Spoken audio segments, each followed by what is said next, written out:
ഭഗവത്ഗീത ജാതിയെ പ്രോത്സാഹിപ്പിക്കുന്നു എന്ന ഒരു നറേറ്റീവ് പ്രചരിപ്പിക്കപ്പെടുന്നുണ്ട്. ശ്രീ രവിചന്ദ്രനാണ് അത് ശക്തമായി പറയുന്നത്. വർണ്ണവും ജാതിയുമൊക്കെ ഉദ്ധരിച്ചുള്ള ഈ വ്യാഖ്യാനത്തെ എങ്ങനെയാണ് നേരിടേണ്ടത്?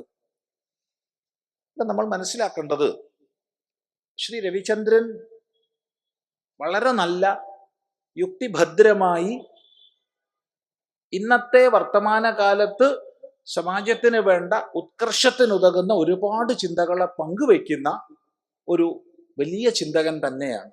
അദ്ദേഹത്തെ ഞാൻ അങ്ങേയറ്റം ആ വിഷയത്തിൽ ബഹുമാനിക്കുന്നു. അത് പറയാതിരിക്കാൻ പറ്റില്ല. പക്ഷേ സനാതന ധർമ്മശാസ്ത്രങ്ങളെ സംബന്ധിച്ച് അദ്ദേഹത്തിന് പ്രാമാണികമായ അവബോധമുണ്ടോ? ഇത് അന്വേഷിക്കപ്പെടേണ്ട വിഷയമാണ്. ഇത് പറയാൻ കാരണം, ഏതേത് ദുരാചാരങ്ങളെ അദ്ദേഹം നിശിതമായി എതിർക്കുന്നുണ്ടോ അതിനെ നമ്മളും എതിർക്കും. ദുരാചാരങ്ങളെ നമ്മൾ എതിർക്കും. പക്ഷേ വേദാന്ത തത്വചിന്ത, ദാർശനിക പ്രമാണ പദ്ധതി, അത് അതിൻ്റെ സമ്പ്രദായ ശുദ്ധിയോടുകൂടി പ്രവേശിക്കേണ്ടതാണ് അതിലേക്ക്. അത് അക്കാഡമിക്കായി പഠിച്ചാൽ മാത്രം ഉൾക്കൊള്ളാൻ കഴിയുന്നതല്ല. ഇത് പറയാൻ കാരണം, ശ്രീ രവിചന്ദ്രൻ ഈ വിഷയത്തിൽ പറയുന്നത് നമ്മൾ കേട്ടിട്ടില്ല. പക്ഷേ ജാതി എന്നുള്ളത്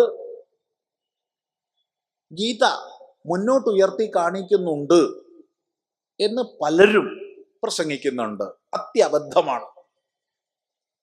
ഭഗവാന്റെ ഉപദേശത്തിൽ, ഭഗവത്ഗീതയിൽ ഒരു സ്ഥലത്ത് പോലും ജാതി കുല വിഷയങ്ങൾ പരാമർശിച്ചിട്ടില്ല. എന്നാൽ ഒരു സ്ഥലത്ത് പോലും കാണിച്ചു തരാൻ പറ്റില്ല. എന്നാൽ മോഹഗ്രസ്തനായ, ധർമ്മസമ്മൂഢനായ, ശോകമോഹ കലുഷിത അന്ധക്കരണനായ അർജുനൻ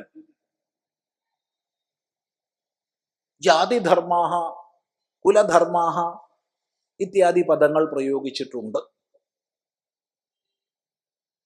ജാതി ദുഷിച്ചു പോകുമെന്ന് വ്യാകുലപ്പെടുന്നുണ്ട്. ആര്? ഭഗവാനല്ല, അർജുനൻ. ഏതർജുനൻ?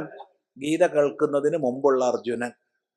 എന്ന് മാത്രമല്ല, അർജുനന്റെ ആ വകവാദങ്ങളെ ഭഗവാൻ അതിനിശിതമായ ഭാഷയിൽ എതിർക്കുന്നും തള്ളുന്നുമുണ്ട്. കശ്മലം, അനാര്യജുഷ്ടം, അസ്വർഗ്യം, അകീർത്തികരം, ക്ലൈബ്യം തുടങ്ങിയ പദങ്ങളെ കൊണ്ടാണ് അർജുനന്റെ വാദങ്ങളെ ഭഗവാൻ ഖണ്ഡിക്കുന്നത്.